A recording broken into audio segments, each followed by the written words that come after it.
The illustrious Jabba bids you welcome. I'm going to regret this. I'm Pete Mitchell. He's Peyton Jones. And this is the Church Planter Podcast, brought to you by Church Planter Magazine.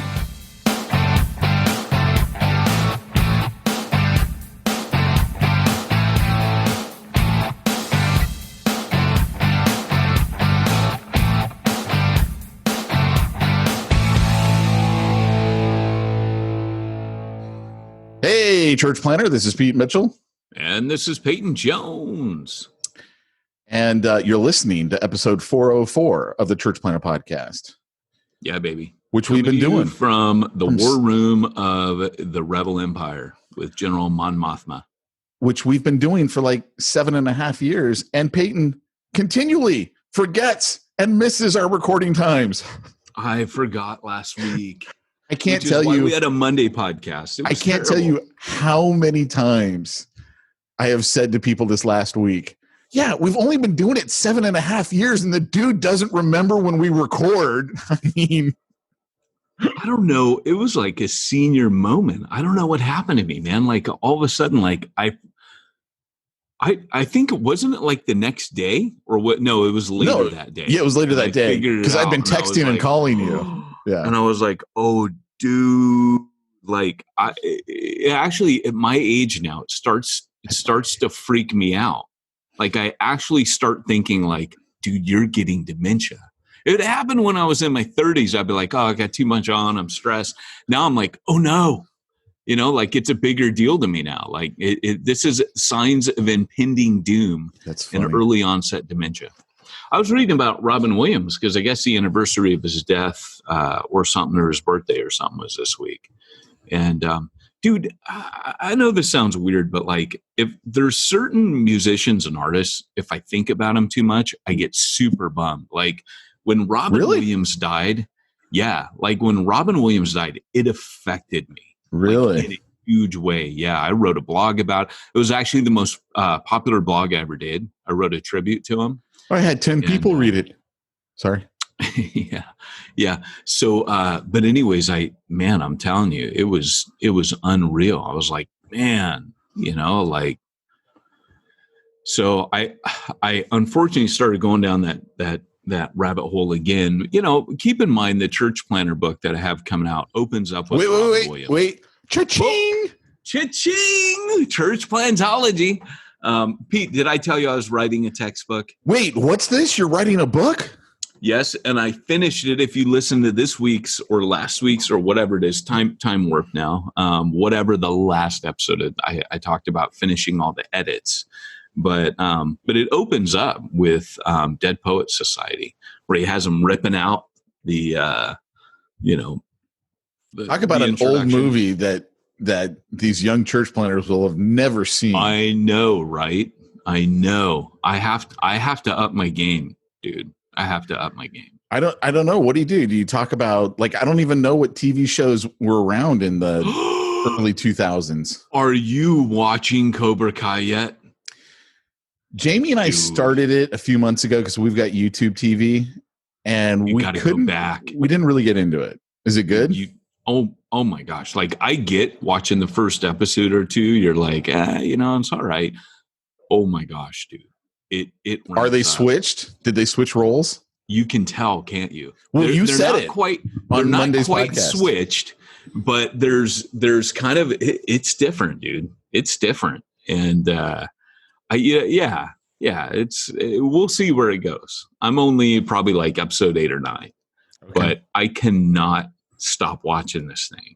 I am mesmerized by this show. It is fantastic. Dude, the show that we watch religiously every night, laying in bed, every night. Really? Ridiculousness.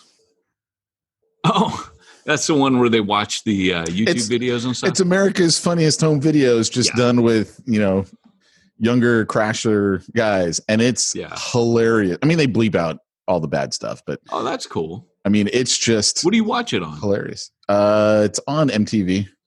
Does your wife think it's funny? Like, is that her sense? Oh yeah. Oh no, she'll be like, no, turn on ridiculousness. We got to go to bed.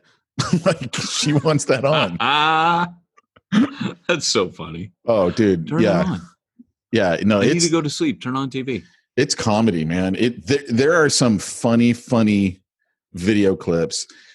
And then they just started like last week. It's basically the only show on MTV anymore. Like there was 1 week where out of 168 programming hours on MTV, 162 of them were ridiculousness. Like it's basically their only show anymore. Really? Wow. Yeah. So they used to have the best shows, man. I don't know why they don't bring some of those back. I mean, like Real World and Cribs, Real World. I mean, those were all really good. I mean, they basically started the reality TV thing. MTV used to have the most innovative shows on television, for sure. Yeah, I don't know why. I tried getting a church planners cribs together once, and nobody bit. All the church planner, all these like you started with your own crib. You're like, let's look at my office. Remember that? It was fun. Oh, it was hilarious. So fun. I think you had Dan do the video, right? Oh, he did so good, man. Yeah, he did. Yeah, he's like making fun of me the whole time, like zooming in on things like cribs. It was pretty good. Yeah. I should float that out there again. Well, especially after your house is done. Then I want to see your crib.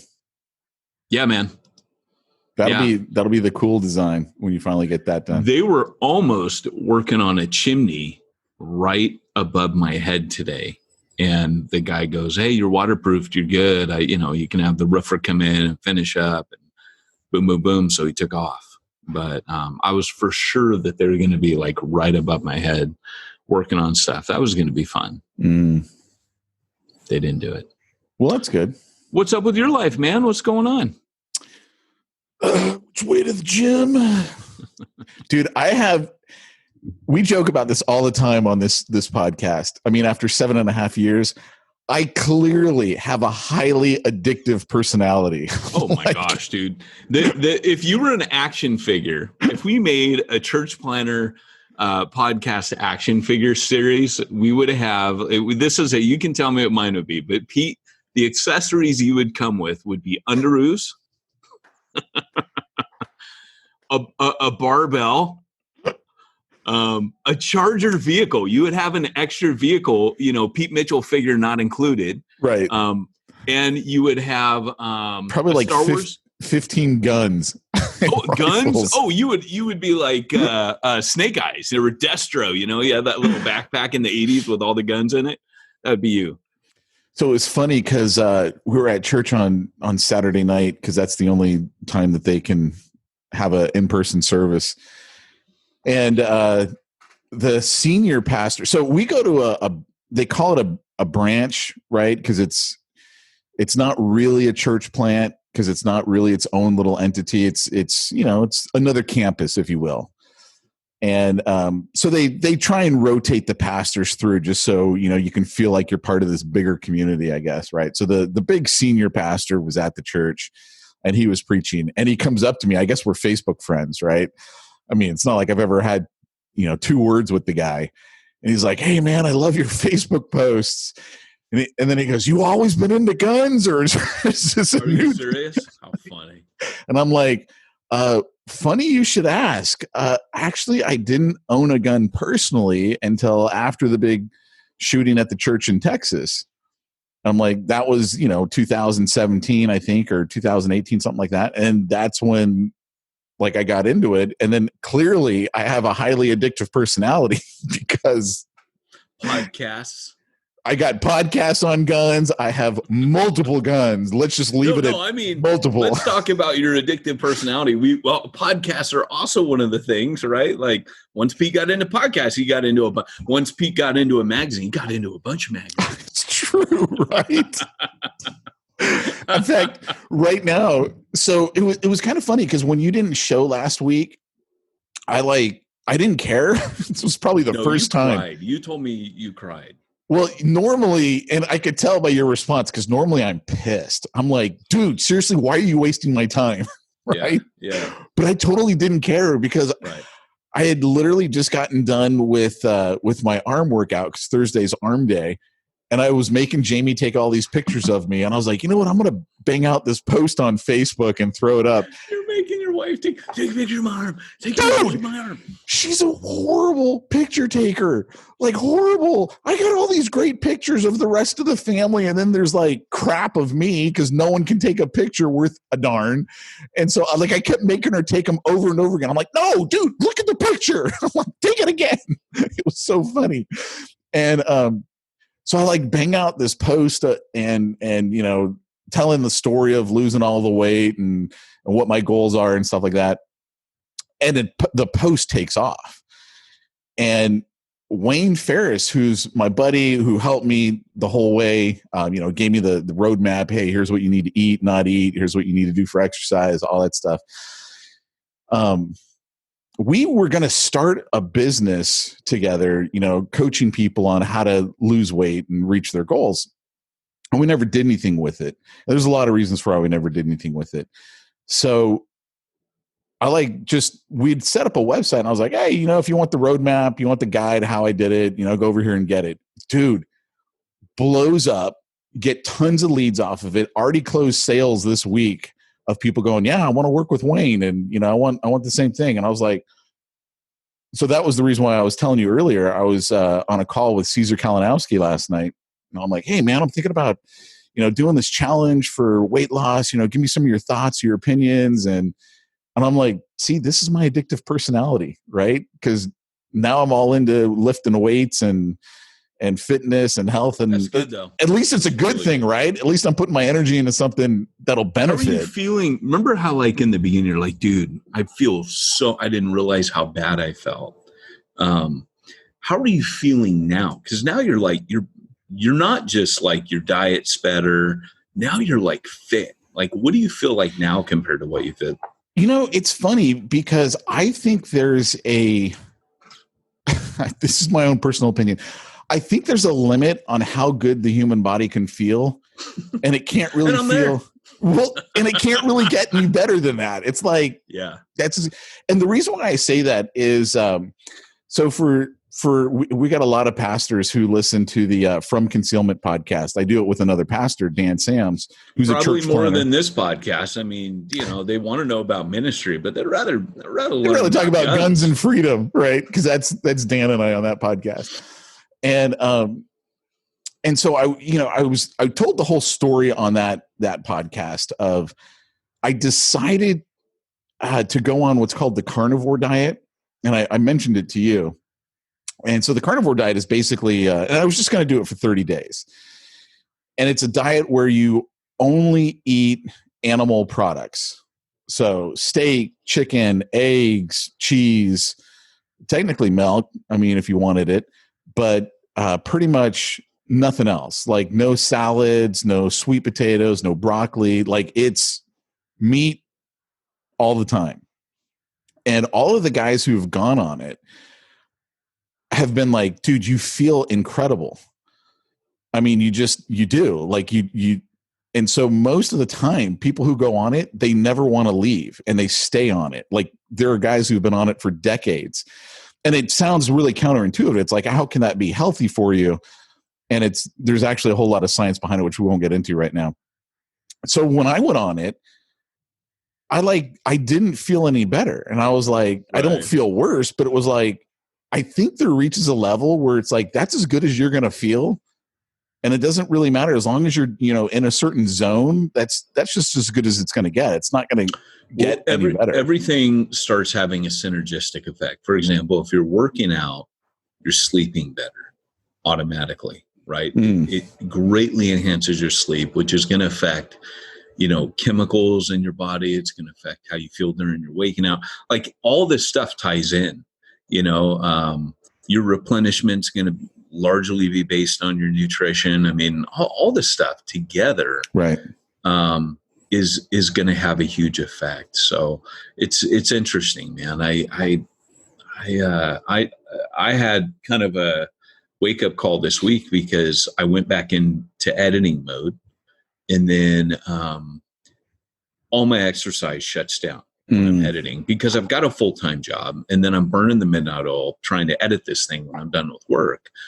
So, and I'm getting up super early and working on it too. And then during my working hours, I'm working. I don't screw in fact, the first week, my work was so busy, I didn't even touch the book at all. So I really hit it in between the 2 weekends and had kind of a week to do it. But what was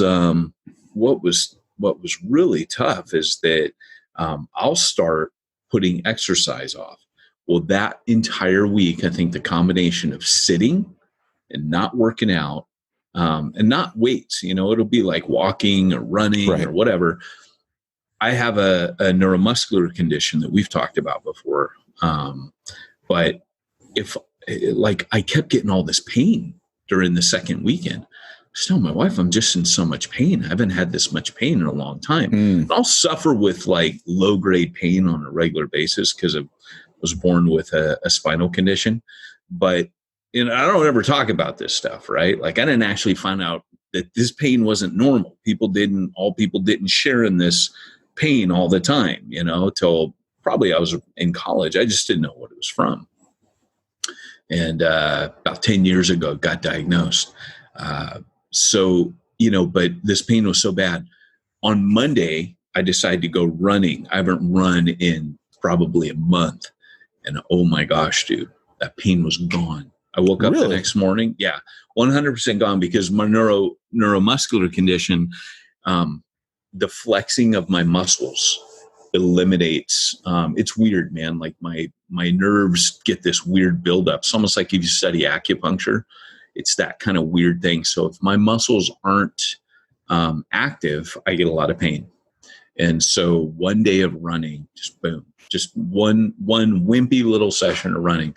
Woke up the next morning, pain was gone. And I was like, dang. And I've known that for years that I have to keep in shape, otherwise I suffer. Then my spine goes out of whack, really bad. Right. And, it can be debilitating. So I've always had to keep somewhat in shape, but I'm pretty lazy, so I don't do what you're doing. That's for sure.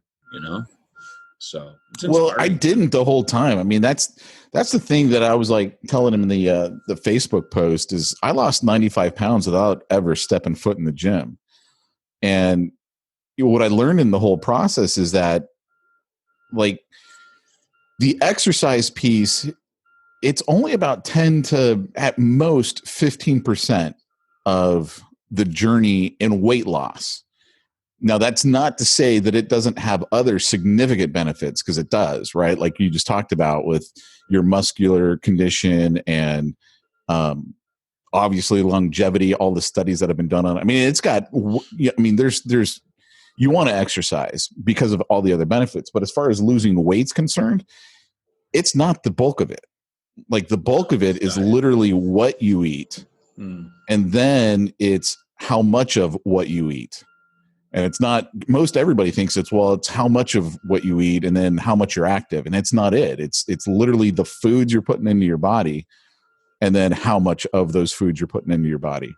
And I didn't know that when I started, because I was like, your whole life I've heard, calories in, calories out, right? It's all about how much food you're eating and then how much you're burning per day. And that was part of the reason why, I would be like, well, you know what?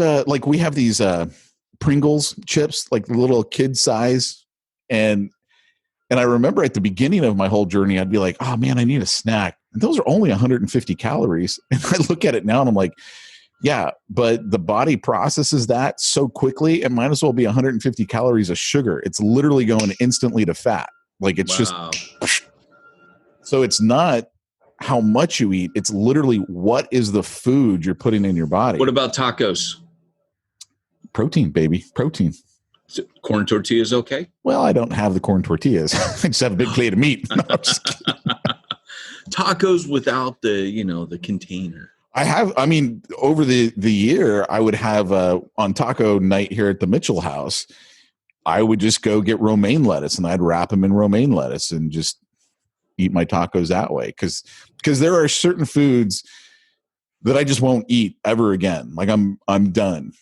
Like which ones? Basically anything the body processes so quickly, it might as well be sugars. So that's all your whites, white bread, Corn tortillas, anything corn is basically out for me.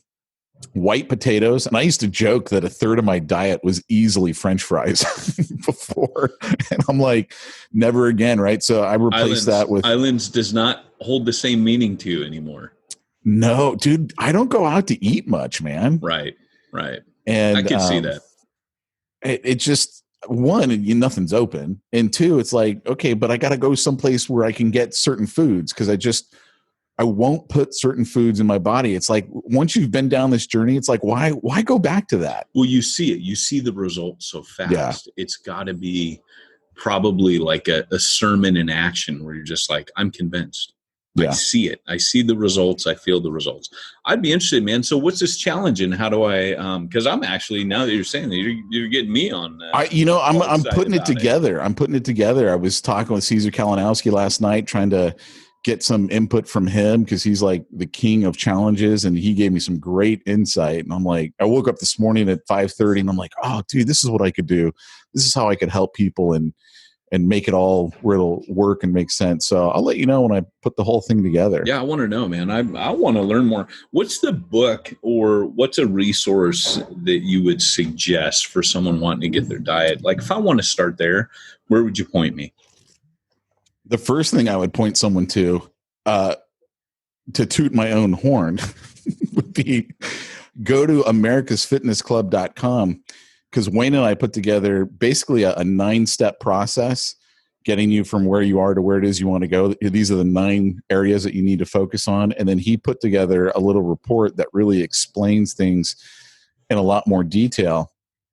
And so what happens when someone goes to americasfitnessclub.com, they can actually, download that stuff. You put in your name and email just like you normally would. And then it takes you to a video where Wayne goes deeper on the stuff. And, and we do that as it's a lead gen thing because when we do that, we offer people the opportunity to set an appointment with Wayne if they're serious about getting in shape. And the thing about Wayne is he's a former competitive and champion bodybuilder. So It's, as he used to say, he goes, when you're standing up on stage in front of 1,000 people wearing only a tiny little brief, he goes, everyone knows if your plan worked or not. Like it either works or it doesn't work. You can't hide it. That's right. And so the one thing I'll say is those bodybuilders, man, those guys understand the human body better than almost any other group. Like not in certain areas, right? But as far as nutrition and diet, and how macros affect you, and those guys are they got it down because they have to do what they do. Yeah. I mean, talk about underoos, right? Let's not. That would be season funny. One of the podcast. If one of them was up on stage wearing like an R2D2 underoo as their brief, that would be hilarious. How did Lou Ferrigno get through his bodybuilding career without wearing Hulk underoos? He should have just wore purple, right? Just wore purple. This is why we're friends. Oh, that would have been great. I wonder if he ever did. So rad. Yeah. That would be awesome. I would like to know. Well, I think he kind of made a career, Dude, Lou Ferrigno's a guy who still looks great today. Every time you see him, it's like he did not let himself go. No, and do you want me to tell my Lou Ferrigno story again? I do. I love your Lou Ferrigno story. So for those of you that don't know, my neighbor across the street, he works at the Comic-Con. I live in San Diego County, and he always gets me in. So one year he goes, hey, we got to work for Mile High Comics, which if you don't know Mile High, they're like the biggest comic company like on the planet, right? So he had the huge store in Denver, Colorado.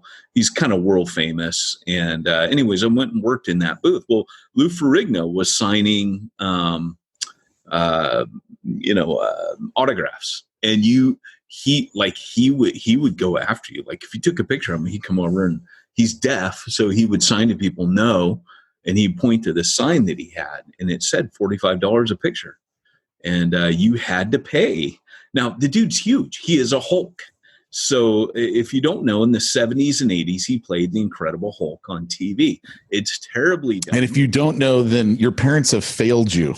Oh yeah, if they didn't teach you, don't make me angry, Mr. McGee, you wouldn't like me when I'm angry, then you have just missed out big time. If you never saw the Thor Hulk movie, oh my gosh, where have you been?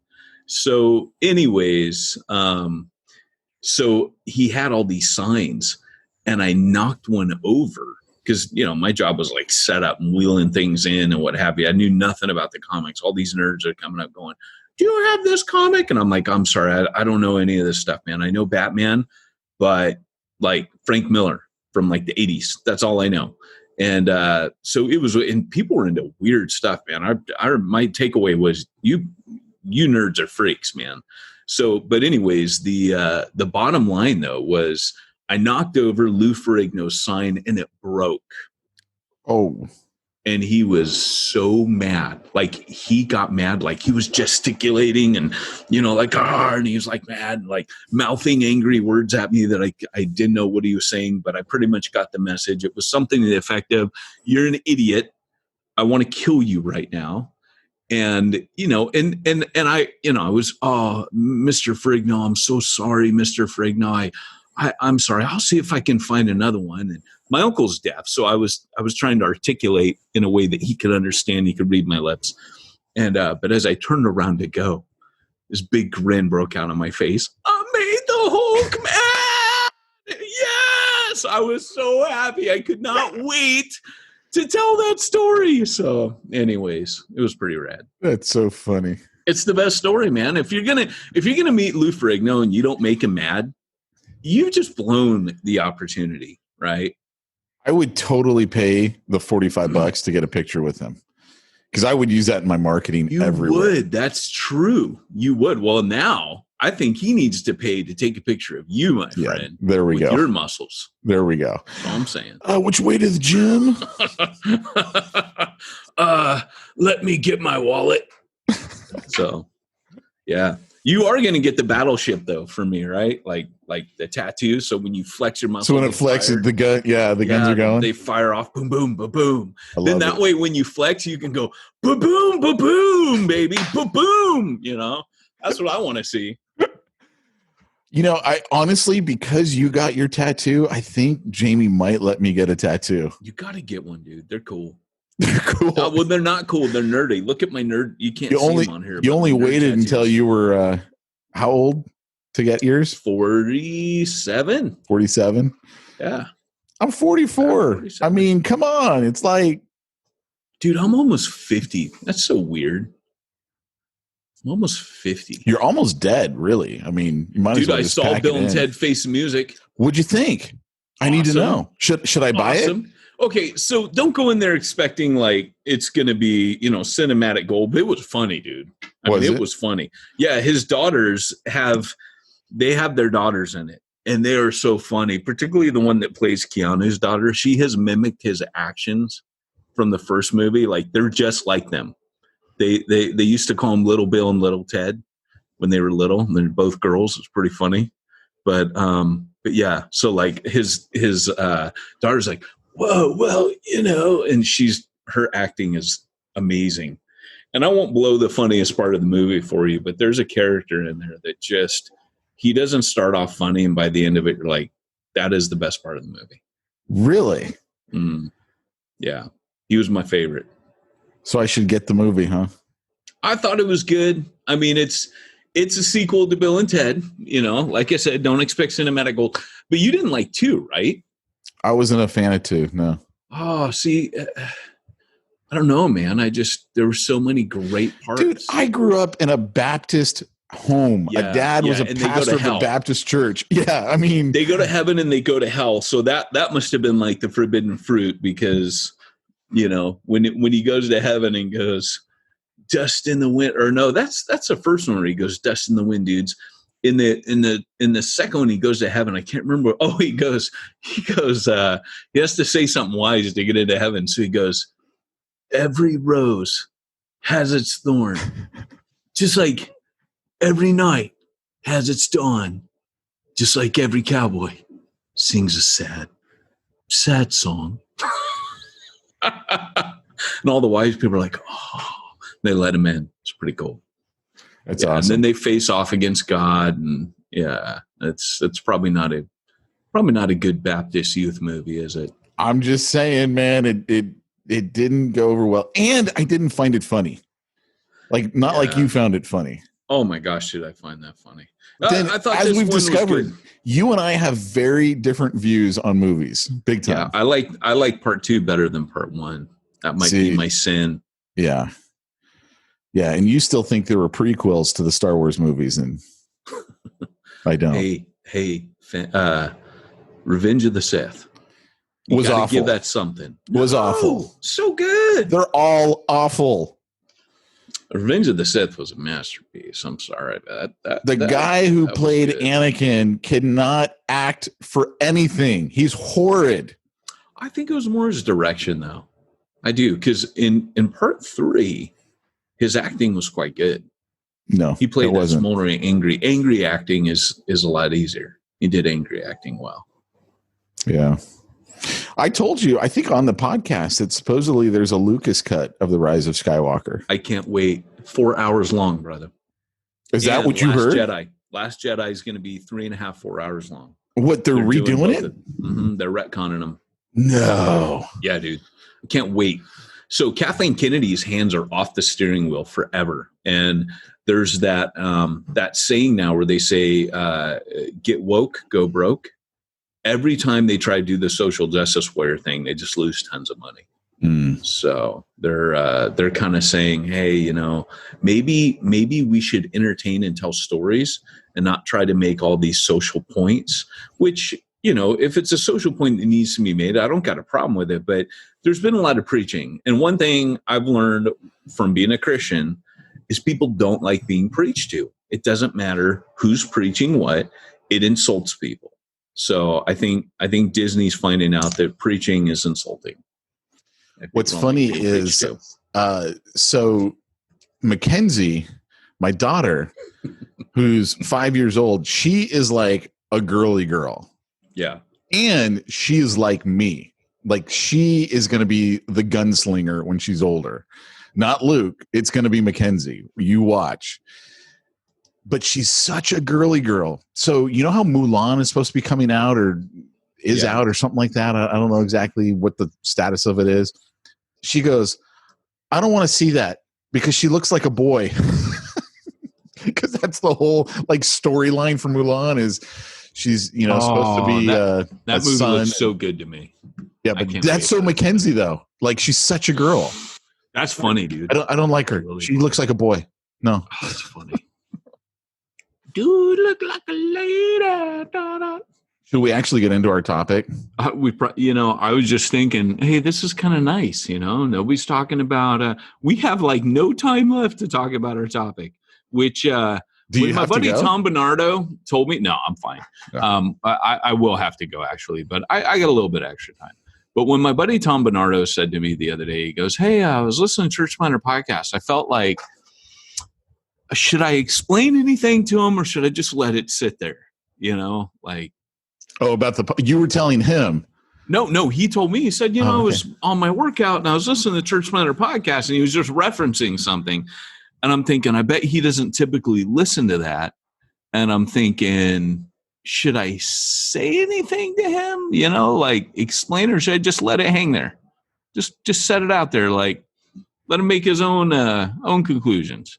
Because don't you sometimes feel like this podcast, it's like that brother that you got to explain, I think only because I've heard you do it, I almost feel obligated to tell people, look, the first half hour, it's really our friendship and we're catching up on each other's lives. And then we get into some church planting topic.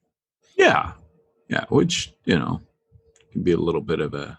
And I love how we used to get the comments of how much people hated the first part and only liked the second part of the podcast. And it changed. And then they're like, now I love the second, or I love the first part, and the second part's okay, but I'm really listening for the first part. Yeah. And I think, you know, we've had people over the years that are like, oh, if you guys would just get into it in the beginning, your podcast would grow bigger. And it's really funny to me. My motivation for literally nothing in my life, and you will attest this, you know it's frustrating to work with me. My thing is not to get bigger about anything. I don't care about that with church. I don't care about that with my podcast. I don't care about that with my network that I run, New Breed. See, I plugged it though, just in case you did want to join it. But that's never my thing. My thing, like if it came to this podcast, it was to connect with planners, entertain them a little bit, sure. Can't help that. Have fun ourselves and then train them, right? My network is to make them the best cared for planters on the planet, because a lot of networks are like, dude, nobody ever calls me. No one ever talks to me. And my guys are talking all the time. And, you know, we're interacting on a regular basis. And then for my churches, it's to reach lost people and activate believers. Those are the, you know, hopefully we experience the power and presence of the Holy Spirit along the way. Those are all connected. So those are always my prime motivators. Being big in anything, except for my personal height, has not ever been a motivator. I'm not ashamed. For me, being big is well, woo. That's so funny. That meme you sent me with the tiger and the cat. Oh my gosh, dude, was that not great? I literally that night was getting ready to go to bed and I started laughing out loud. And Andrew goes, "What?" I go, "That meme Pete sent me today. So funny." Yeah, if you guys don't know, it was like two tigers were in a zoo. And then there was this cat who was like reaching up going, "Oh, hey, pound it out, guys. Ginger power, right? Ginger," like a little tiny cat. I'm like, yeah, ginger power, baby. Yeah, that was my so kids funny. Don't think I have red hair. He goes, yeah, because it's a little cat. He's holding his paw up because the tiger's got his paw outside the cage, and this little kitten's reaching up with his little paw, and he goes, "Ginger power, fist bump, am I right?" So funny. All right. Well, hey, guys, just a little, I guess what we'll do today, we're going to move in a different direction, but we'll tack on to last week a little bit. Great, Scott. It's time for this week's topic. Let's get down to the nitty gritty. See, I'm always torn and conflicted. Am I supposed to take part in that? Or do you want to? No, it's cool. I like that you do it. It's good. Now that we've settled that, I'll stay in my lane. But yeah, so we were talking last week about being sent. And like today, Sean Banesh, I love Sean Banesh. He came out with a great article about church planners aren't very entrepreneurial.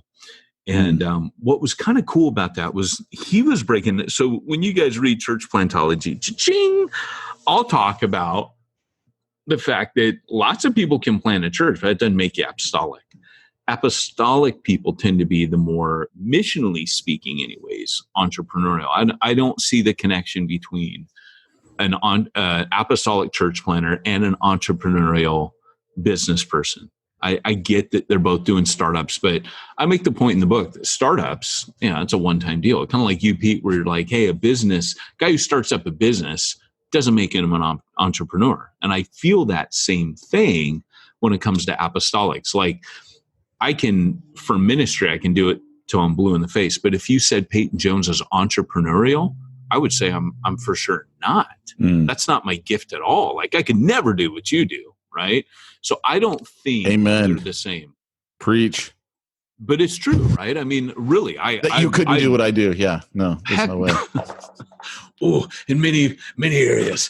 So but the thing is that when I see so Sean Banesh was saying there are shepherds, and he used the word missionaries. Well, I would say apostolic, right? Because that is the New Testament word for missionaries. But one of the things that is really important to realize, if you go back through church history, you'll see people that were entrepreneurial planners, or what I would call apostolic. Because when you talk about it, ministry, let me back up. If you have not read, this is shout out day today. If you have not read Alan Hirsch's 5Q book, train, So Allen's book, 5Q, starts off, okay, so he beautifully lays out. I mean, I think it's a masterpiece on APEST, but he goes deeper than he ever has.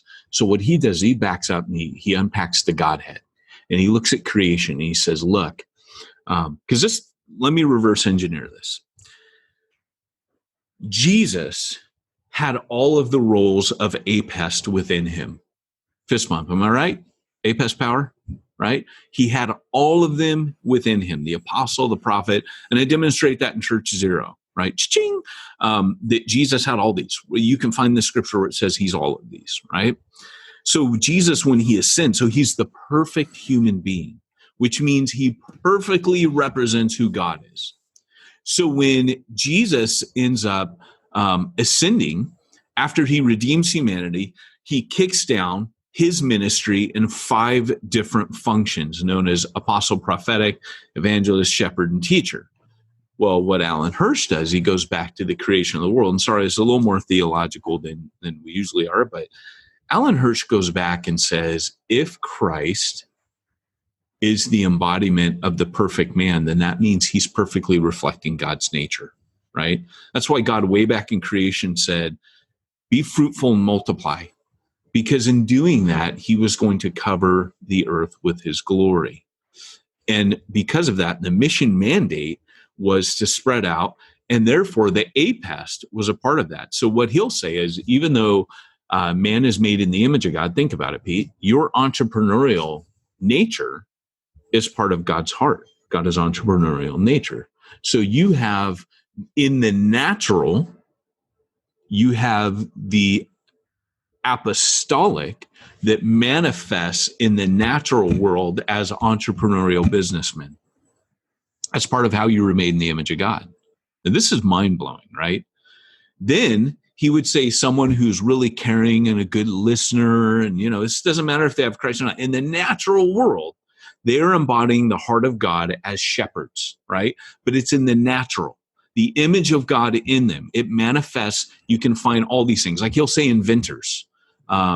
He'll liken things to prophets, like social justice, like, people that rise up and they fight for causes. He'd say those are prophetic.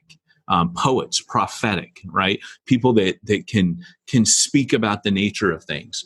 People that are teachers, right? People that are, you'd say guys like Bill Gates, or people that move things forward. They would be more like apostolics again. And so as you look at that, he says you can find the APEST in the natural realm, because that's part of who God is. So when God said spread out, the APEST was a part of what was going to be manifest as we glorified God. So after Jesus redeems humanity and ascends and kicks down, now he's kicking these down through the Spirit.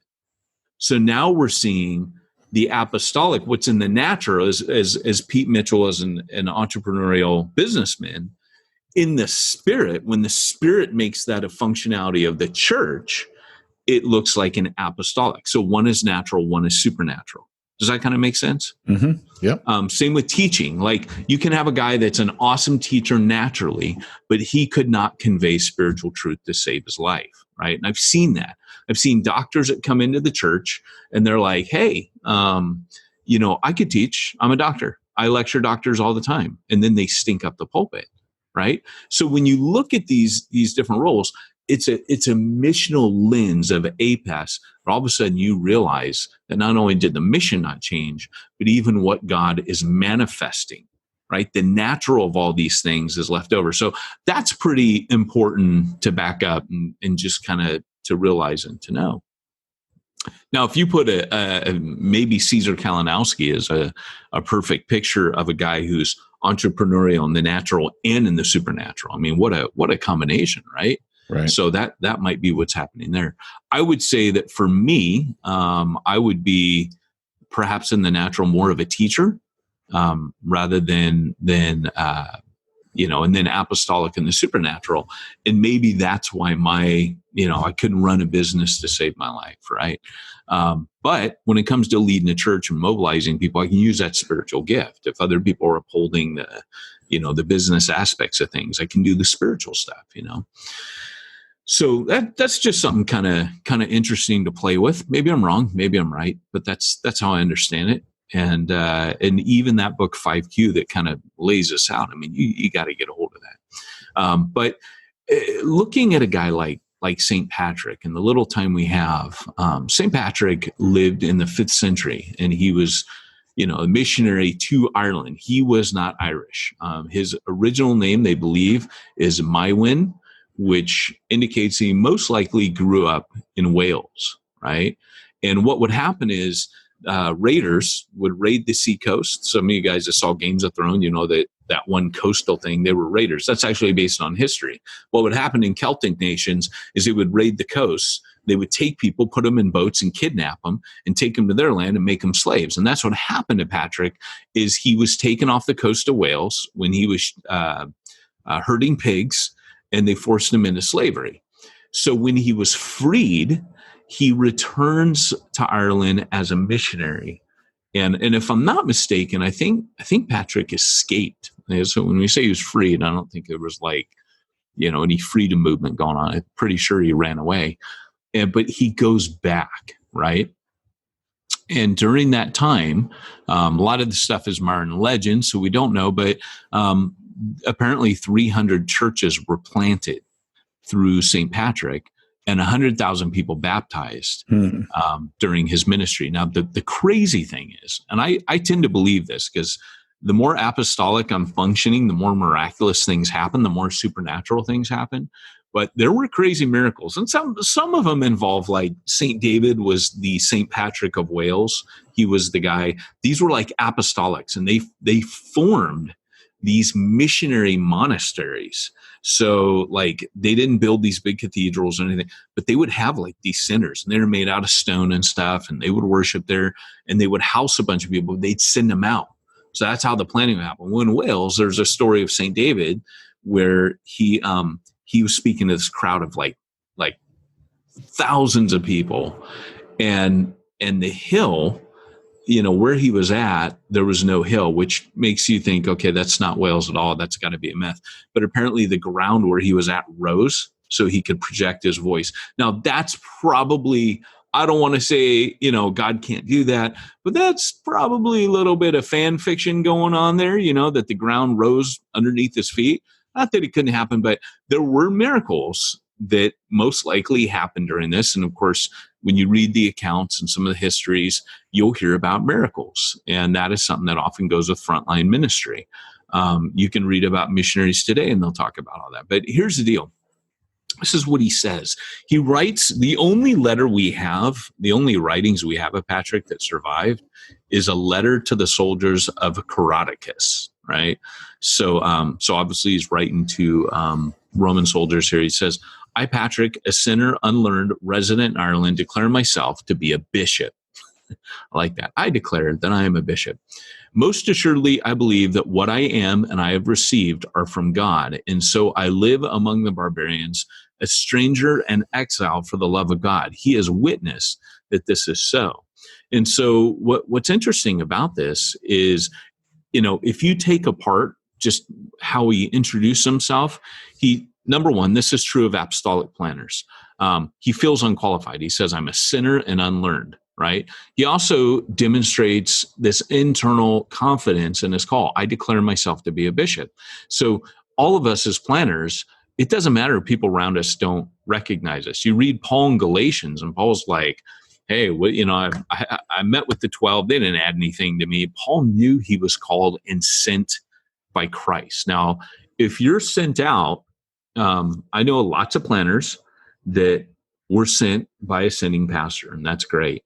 But I also know planners that their sending pastor has personal issues and won't send them, but they go anyways because they're like, I know I was sent. You've got some issues you've got to work through. You're mad at me for leaving the church, or you're, whatever it is. Dude's not thinking right, but they know, I declare myself, I know I'm this. And then he says at the end, I recognize I have received this from God. So he's acknowledging that God gave him this calling, right? Also Patrick identifies just this little blurb from him is so powerful because he says, and so I live among the barbarians. Like the key to his sentness is the lost who needed him to go, right? And so when he says, I'm a stranger and an exile in this past, he was alienated from his comforts, his contacts as a missionary, but he says, for the love of God. And that right there is the apostolic call. That is the sentness that we were talking about. It's Christ, like Paul says, for Christ compels me. And every year in America, those of you that know this, 3,700 churches are planted in this nation. And nobody really knows how many were successful. We have an off-quoted failure rate of 70 to 80%, which is undocumented, but probably not untrue. And so as we look at this, a few years ago, there was a guy named David Watson who, he wrote a bunch of books, and he moved to northern India, and he begged for 2 months that God would allow him to go home after 6 of his coworkers were martyred within an 18-month period. So imagine you're on the field, you're training up missionaries, you're training up planners, they're going into these villages in India, and he didn't want to stay. He was begging God every day, let me go home. I'm tired. It's kind of like Luke Skywalker, right? Where he's tired of raising up Kylo Ren's. Not that they turn to the dark side, but they keep getting killed. Like, that's painful. And you feel kind of responsible. So he sensed in his prayer life that God was not going to release him from his sentness. All right, I can use the word call, but he felt, I was sent here. I've not been released from being sent here. I'm trying to move us away from the term called. And he complained. That's what he wrote in his book. He says, God, I can't plant churches anymore. I didn't sign on to love people, train people, send people, and then get them killed. And so, the interesting thing about that is that God did reinforce his call to him and say that they're not yours, they're mine. I'm sending them to be killed. You're not. And you and I have talked about this before in my last book, Reaching the Unreached, where I said, hey, God will sacrifice you to save others. Like, that's a little bit of a mind shift, but that's the honor that missionaries have. Like, I don't want to be tortured. You're talking about your son's scrotum within context, health conditions, but we didn't talk about it on the podcast, so Oh, we didn't. Oh, sorry.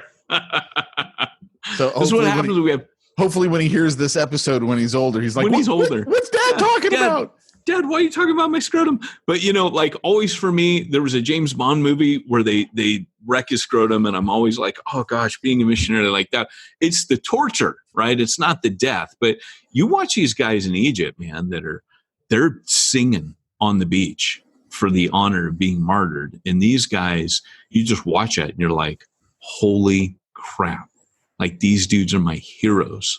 Like, they're on the beach getting martyred, and they're scared like anyone else. They're obviously, but they're worshiping Christ together, knowing that that's their last moment, and also knowing that we worship this God who saves guys like the Apostle Paul. And I've known Muslims who were part of persecution in my travels and in being able to meet people who have said, I persecuted Christians, and that was one of the major things that brought me to Christ. And so, planners, the old saying, the blood of the martyrs is the seed of the church. Like, the church only waxes stronger when people are martyred. Like, it is one of the, to watch people worshiping, even Paul and Silas in prison, when, they're worshiping God after they've been whipped. Right. And then when the earthquake happens, the guy's about to kill himself, and Paul shares with him, and he becomes a Christian. And it's just powerful, man. That's all I'm saying. But in the end, you're going to wrestle with all kinds of things as a planter, but that sentness is part of how God's wired you. He's wired you to cross over to new frontiers and cultures. He's wired you to proclaim Christ where his name isn't known. He's wired you to be mobile rather than stationary. You move around a lot. And that's kind of hard, to get your hand around. I sometimes wish that Christ had just called me to be a planter, like a pastor, where I plant and I stay put because, but like last night, man, like I can't tell you how satisfying it is when I have a guy who's originally from Africa, his parents migrated to London, and then he's now pastoring the church I planted 14 years ago. This Sunday is the anniversary, 14 years ago. And he's this young man that's just turned like 30, and he's there pastoring. He's third generation leader there, team leader on a teen ministry. And he's a young man writing, asking me things. I'm just like, yeah, I wouldn't have that any other way. Like, that's so rad. Don Overstreet, who is one of my heroes, Kirk Overstreet's dad, you've probably seen that video where he's back and there's all these churches planted, on the Isle of, I think it's Trinidad, where he went as a missionary. And there's all these churches, like they've got the Don Overstreet School of Ministry, which, really? Yeah. Wow. Yeah. Like that, because so many people, and that dude touched 500 planters over 50 years, and all these churches are planted. You just look at that and you go, man, I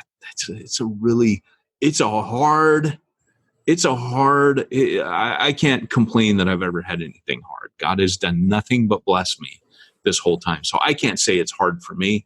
But there have been hard days. There have been hard nights. There have been difficult and confusing and tough seasons. But in hindsight, man, the juice was worth every bit of the squeeze. And so I know I shifted direction today. Hopefully that encourages those of you that are out there right now on the ground to think beyond your church plant and to embrace the sentness of your calling. And while people are embracing the sentness of their calling, Peyton, how are they supposed to handle all that IRS compliancy and payroll taxes and, dealing with, the financial side of being a church planter and pastor? The best way, Pete, is to ignore it. I find if I sweep this stuff under the rug long enough, it just goes away. And the IRS doesn't mind. They're like, hey, thanks for not bothering us. We're plenty busy. No, just joking. Don't say that. No, the IRS definitely wants you to pay your taxes as a nonprofit, tax-exempt organization. No, but you have to report everything. And you do need someone like simplifiedchurch.com who will handle all your tax compliance needs. They'll do bookkeeping for you. They'll help you work out a budget. They'll do all kinds of payroll services. They'll make checks payable to people for you, send out checks and get bills paid. They are awesome. And I've been using them for a number of years now. And I would highly recommend heading over to simplifiedchurch.com if you're a church planner and at least taking the stress of that off your table. So head on over to simplifiedchurch.com and tell them that Peyton and Pete sent you. They love us over there. They might even give you a discount. Ask them about church planner discount. Tell them we said. There you go. Josh is going to be like, what are you talking about? A discount? What? You just Peyton, you got some splaining to do. So anyways, hey guys, thanks for joining us today. This has been Peyton Jones and Pete Mitchell reminding you, if you want to reach the ones nobody's reaching, you need to go where nobody's going and do what nobody's doing.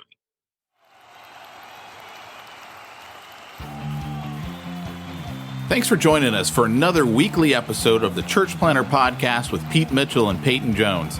We'd love to hear your comments on this episode of the Church Planter Podcast. Visit us online and let us know what you thought at churchplanterpodcast.com. If you subscribe to us via iTunes and have enjoyed the podcast, leave us a positive review. The more positive reviews we receive in iTunes, the more iTunes will promote us to other church planners who would benefit from this show. This podcast is brought to you by the Church Planter Magazine, which is available in the iTunes newsstand or online via churchplantermagazine.com.